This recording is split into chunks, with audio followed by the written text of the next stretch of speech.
जय जगन्नाथ। जय जगन्नाथ। जय बाबा लिंगराज। मोर प्रिय ओडिशा वासी को नमस्कार, जोहार। ओडिशा के राज्यपाल हरिबाबू जी, हमारे लोकप्रिय मुख्यमंत्री मोहन चरण मांझी जी, केंद्रीय मंत्रिमंडल में मेरे सहयोगी जुएल ओरांव जी, धर्मेंद्र प्रधान जी, अश्विनी वैष्णव जी, ओडिशा के उप मुख्यमंत्री कनकवर्धन सिंह देव जी, प्रभाती परिदा जी, राज्य सरकार के अन्य मंत्रीगण, सांसद और विधायकगण और ओडिशा के मेरे सभी भाइयों और बहनों, आज 20 जून का ये दिन बहुत विशेष है। आज ओडिशा की पहली बीजेपी सरकार ने सफलता के साथ 1 साल पूरा किया है। ये वर्षगांठ सिर्फ सरकार की नहीं है, ये सुशासन की स्थापना की वर्षगांठ है। यह 1 साल जन सेवा और जन विश्वास को समर्पित है। ये ओडिशा के करोड़ों मतदाताओं के विश्वास पर खरा उतरने के ईमानदार प्रयास का एक शानदार वर्ष है। मैं ओडिशा की जनता का, आप सभी का हृदय से अभिनंदन करता हूं।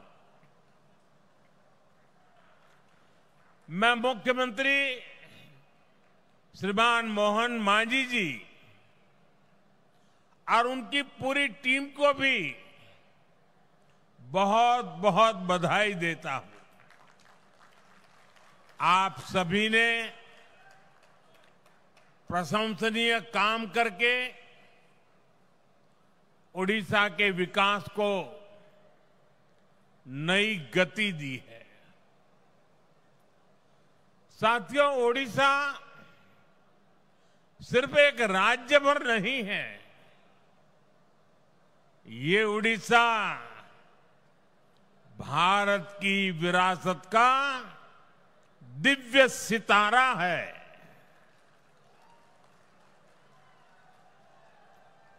ओडिशा सैकड़ों वर्षों से भारतीय सभ्यता को, हमारी संस्कृति को समृद्ध करता रहा है। इसलिए आज जब विकास और विरासत का मंत्र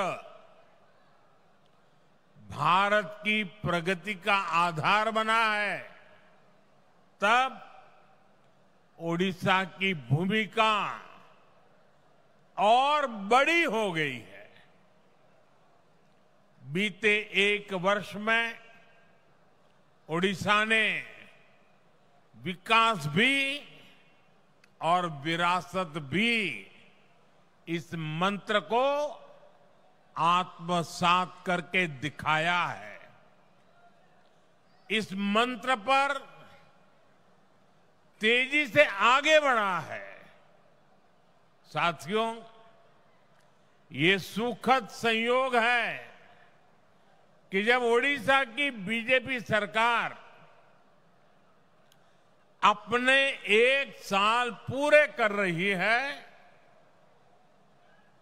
तब आप सभी भगवान जगन्नाथ जी की रथ यात्रा की तैयारियों में जुटे हैं।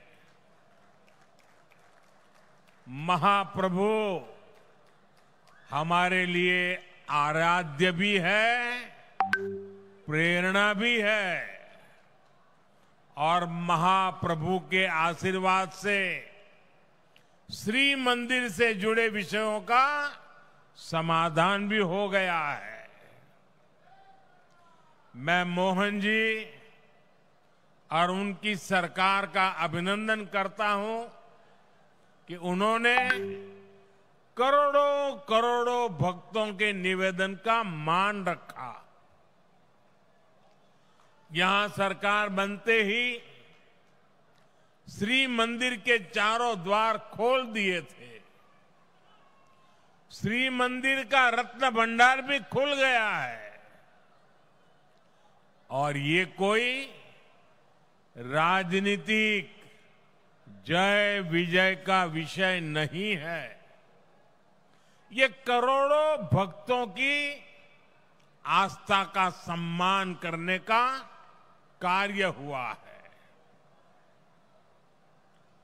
साथियों, अभी 2 दिन पहले मैं कनाडा में G7 समिट के लिए वहां था और अमेरिका के राष्ट्रपति ट्रंप ने मुझे फोन किया। उन्होंने कहा कि अब कनाडा तो आए ही हैं, तो वॉशिंगटन होकर के जाइए, साथ में खाना खाएंगे, बातें करेंगे। उन्होंने बड़े आग्रह से निमंत्रण दिया। मैंने अमेरिका के राष्ट्रपति को कहा कि आपका निमंत्रण के लिए धन्यवाद, मुझे तो महाप्रभु की धरती पर जाना बहुत जरूरी है।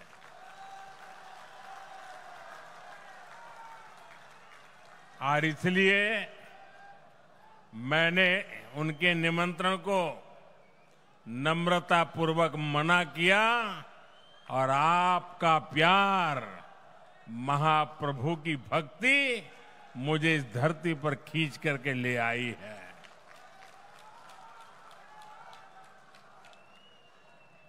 भाइयों बहनों, आजादी के बाद दशकों तक देश में लोगों ने कांग्रेस का मॉडल देखा। कांग्रेस के मॉडल में न सुशासन था और ना ही लोगों का जीवन आसान था। विकास परियोजनाओं को अटकाना, लटकाना, भटकाना, घनघोर करप्शन, यही कांग्रेस के विकास मॉडल की पहचान थी। अब देश पिछले कुछ वर्षों से व्यापक तौर पर बीजेपी का विकास का मॉडल देख रहा है। बीते दशक में देश के कई राज्य ऐसे हैं जहां पहली बार भाजपा की सरकारें बनी है। इन राज्यों में सिर्फ सरकार नहीं बदली, बल्कि सामाजिक और आर्थिक परिवर्तन का भी नया दौर शुरू हुआ है। मैं आपको पूर्वी भारत के ही उदाहरण देकर के समझाना चाहता हूं। मैं एक उदाहरण देता हूं असम का। असम में एक दशक पहले तक स्थितियां बहुत खराब थी। अस्थिरता, अलगाव, हिंसा, यही सब कुछ असम में नजर आता था। लेकिन आज असम विकास के नए रास्ते पर दौड़ रहा है।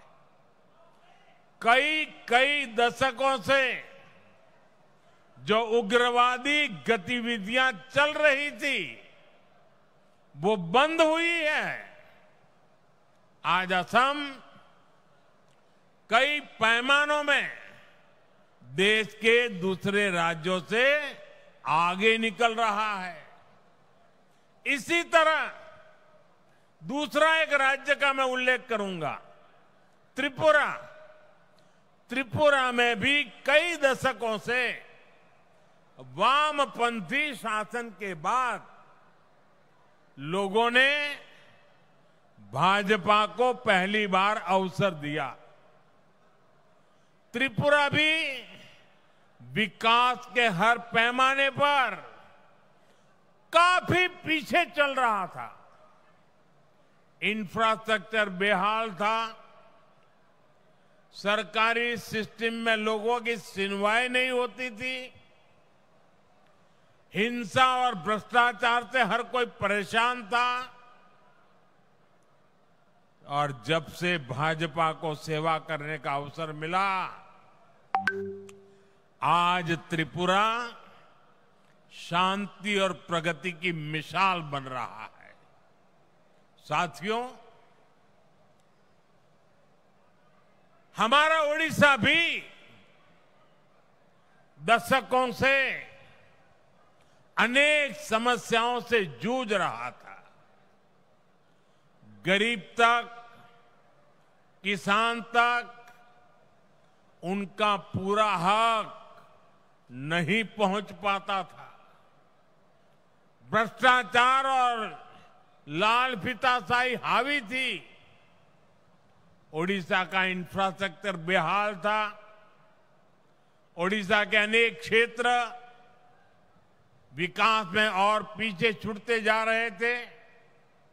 ऐसी अनेक चुनौतियां ओडिशा का दुर्भाग्य बन गई थी। इन चुनौतियों के समाधान के लिए बीते एक साल में भाजपा सरकार ने पूरी मजबूती के साथ काम किया है। साथियों, विकास का जो डबल इंजन यहां चला है उसका फायदा भी दिख रहा है। आज भी यहां जो हजारों करोड़ रुपए के प्रोजेक्ट का शिलान्यास और लोकार्पण हुआ है, उसमें डबल इंजन की छाप है। ओडिशा में डबल इंजन ने यहां की जनता का डबल बेनिफिट किया है। मैं एक उदाहरण देता हूं। आप भी जानते हैं, लंबे समय तक ओडिशा के लाखों गरीब परिवार आयुष्मान योजना से बाहर थे।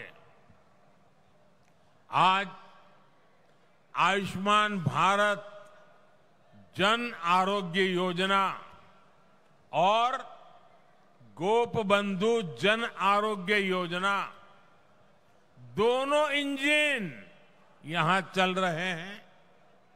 इससे ओडिशा के करीब 3 करोड़ लोगों को मुफ्त इलाज का लाभ मिलना तय हुआ है। और सिर्फ ओडिशा के अस्पतालों में ही नहीं, बल्कि अगर देश के दूसरे राज्यों में भी यहां से कोई काम करने गया है तो वहां भी जरूरत पड़ने पर उसको मुफ्त इलाज मिलना शुरू हुआ है।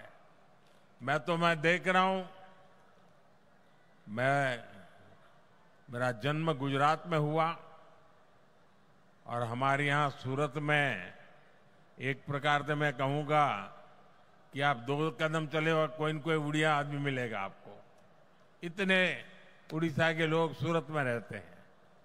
अब इस योजना का लाभ सूरत में रहने वाले मेरे उड़ीसा के भाई बहनों को भी मिलेगा।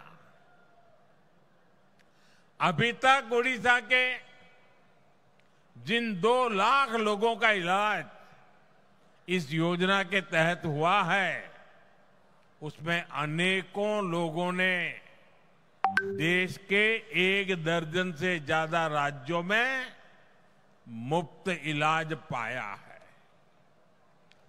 1 साल पहले तक इतने सारे साथियों को मुफ्त इलाज की ऐसी सुविधा संभव ही नहीं थी।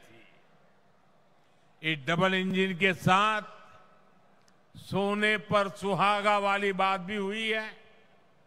यहां ओडिशा में 70 साल से ऊपर के 23 लाख से ज्यादा बुजुर्ग हैं। उन्हें प्रधानमंत्री वय वंदना योजना के माध्यम से 5 लाख रुपए तक का मुफ्त इलाज मिलना पक्का हुआ। यानी सामान्य परिवारों की बहुत बड़ी चिंता कम करने का काम हमारी सरकार ने किया है। इसी तरह पहले उड़ीसा के किसानों को किसान सम्मान निधि का पूरा लाभ नहीं मिल पाता था। जब उड़ीसा के किसानों को केंद्र और राज्य दोनों की योजनाओं का डबल लाभ मिलना शुरू हो गया है। हमने किसानों को धान का अधिक मूल्य देने की जो गारंटी दी थी, उसका भी लाखों धान किसानों को लाभ मिला है। साथियों, केंद्र की ऐसी कई योजनाएं हैं जिनका पूरा लाभ पहले उड़ीसा को नहीं मिल पाता था। आज केंद्र और राज्य दोनों सरकारों की योजनाओं का बेनिफिट लोगों को मिल रहा है। यही नहीं, चुनाव के दौरान जो भी गारंटियां माताओं, बहनों, किसानों और नौजवानों को हमने दी थी, उनको तेज गति से जमीन पर उतारा गया है। साथियों, हमारी सरकार की एक बहुत बड़ी उपलब्धि वंचितों के सशक्तिकरण की रही है। उड़ीसा में तो बहुत बड़ी संख्या में हमारा जनजातीय समाज रहता है, लेकिन दुर्भाग्य से अतीत में आदिवासी समाज को निरंतर उपेक्षा मिली। उनके हिस्से में पिछड़ापन रहा, गरीबी रही, अभाव रहा। लंबे समय तक जिस पार्टी ने देश पर शासन किया, उसने आदिवासियों को अपनी राजनीति के लिए इस्तेमाल किया। इन लोगों ने आदिवासी समाज को न विकास दिया, न भागीदारी दी।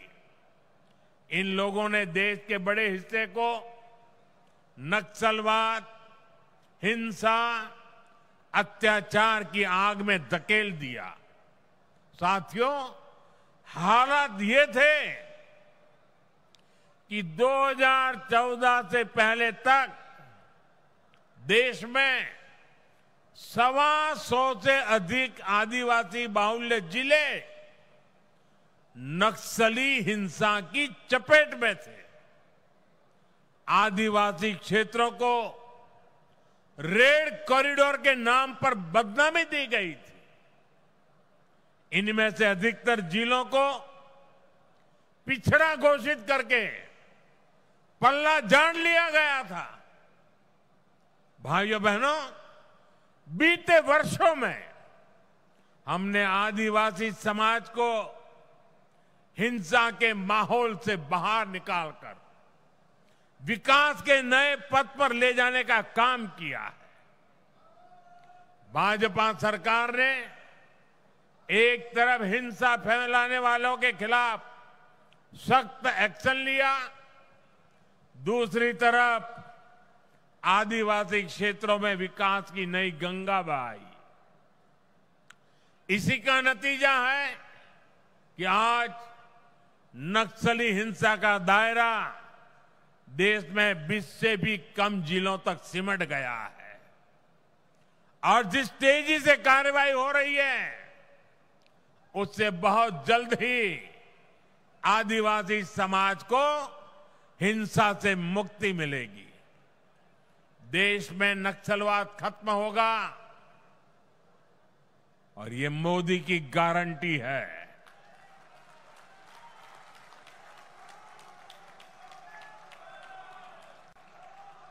साथियों, आदिवासी साथियों के सपने पूरे करना, उन्हें नए अवसर देना, उनके जीवन से मुश्किलें कम करना हमारी सरकार की प्राथमिकता है। इसलिए पहली बार जनजातीय विकास के लिए 2 बहुत बड़ी राष्ट्रीय योजनाएं देश में बनी है। इन 2 योजनाओं पर 1 लाख करोड़ रुपए से भी ज्यादा खर्च किए जा रहे हैं। पहली योजना है धरती आबा जनजातीय ग्राम उत्कर्ष अभियान। बिरसा मुंडा जी के नाम पर इसको रखा गया है। इसके तहत देश भर में 60,000 से अधिक आदिवासी गांवों में विकास के काम किए जा रहे हैं। यहां ओडिशा में भी कहीं आदिवासियों के लिए घर बन रहे हैं, रोड बन रहे हैं, बिजली पानी की सुविधाएं बन रही है। यहां ओडिशा के 11 जिलों में 40 आवासीय विद्यालय भी बन रहे हैं। केंद्र सरकार ने इस पर भी सैकड़ों करोड़ रुपए खर्च कर रही है। साथियों, जो दूसरी योजना है उसका नाम है पीएम जनमन योजना। इस योजना की प्रेरणा ओडिशा की धरती से आई है।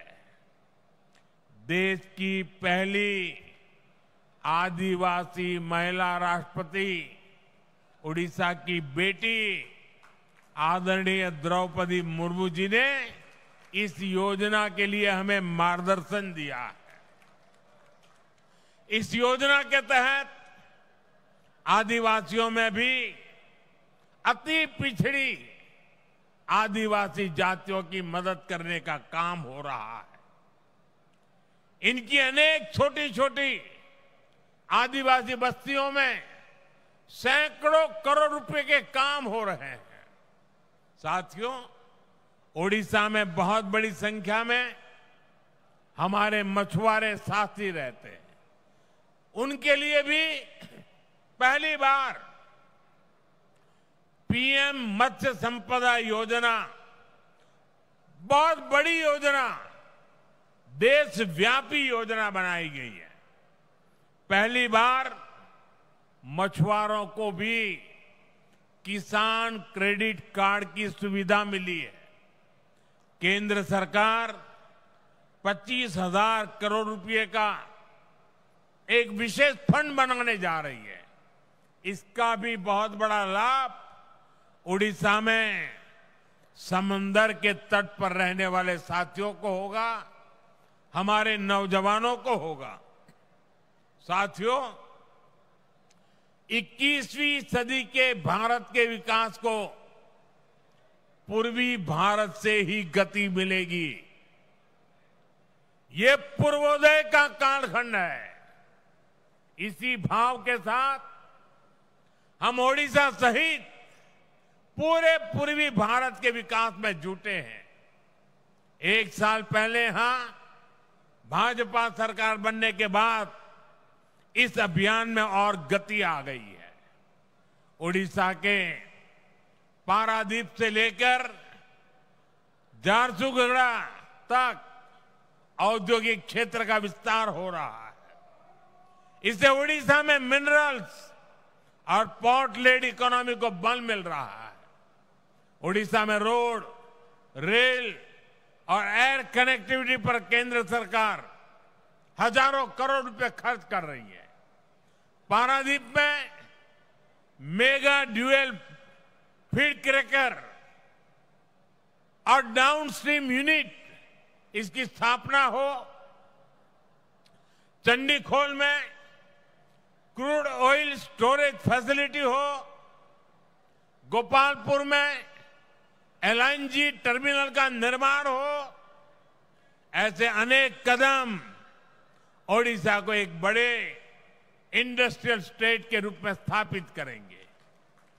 यहां पेट्रोलियम, पेट्रोकेमिकल्स, टेक्सटाइल और प्लास्टिक से जुड़े उद्योगों को बल मिलेगा। इससे छोटे और लघु उद्योगों का बहुत बड़ा नेटवर्क यहां बनेगा। ये नौजवानों के लिए रोजगार के लाखों नए अवसर लेकर आएगा। बीते वर्षों में ओडिशा में पेट्रोलियम और पेट्रोकेमिकल्स के सेक्टर में ही करीब 1.5 लाख करोड़ रुपए का निवेश हो चुका है। ओडिशा भारत का पेट्रोकेमिकल हब बनने की तरफ तेजी से आगे बढ़ रहा है। साथियों, बड़े लक्ष्य पाने के लिए हमें बहुत दूर तक देखना होता है, दूरदृष्टि रखनी होती है। यहां जो हमारी भाजपा सरकार है वो सिर्फ 1 साल की उपलब्धियां और 5 साल बाद क्या होगा इतने तक सीमित नहीं है।